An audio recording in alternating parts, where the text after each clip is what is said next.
my take on in the next 2 years, I think that we won't see prices come down. So I'm more leaning on prices not going down if I think within 2 years from today, so we're in January 2023, 2 years from today, I think we will have a little bit of appreciation. I just think that there's just so much going on in the real estate or in the world today that I could see things in real estate slow down a little bit. The only thing I think the only real reason prices are holding is because our inventory is so gosh dang low. I mean, in Orange County, we normally have 7,000 homes on the market. Today yesterday we had 2,500. So our inventory, our supply is so low, but affordability is extremely high. And so we're kind of in this funky market. I know in the last couple of weeks we've seen a little bit kind of tick up of more. Just one property I showed just today, like I was telling you, they already had 4 offers and it's only been on the market 3 days. Now that's not the norm, but in the last 2 weeks, if something's priced right, shows right, I mean, you can get several offers, and for the last 6 months, that was kind of unheard of. You know, you might need to wait 3 or 4 or 5 weeks before you receive one.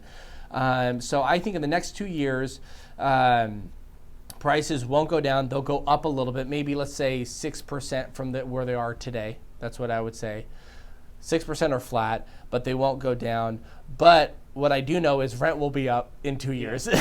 So even if prices stay the same, dude, rent's going up, you know. So as far as why to invest into real estate today, even though that we're in a challenging time to get a deal, right? Because financing, we can talk about that in a little bit, but financing is an issue. Getting a loan and making those numbers work, because, you know, sometimes you'll pay points to get a property and then a high interest rate. But I mean, to me, I'm looking for deals. I know you are. And I would, even if it was my first property, I would look to buy today, mainly because I know that rents are just unfortunately going to have to go up for the renter. Fortunately for me, I want to be on I just hit my mic. I want to be on the other side of that equation, which is benefiting from rents going up.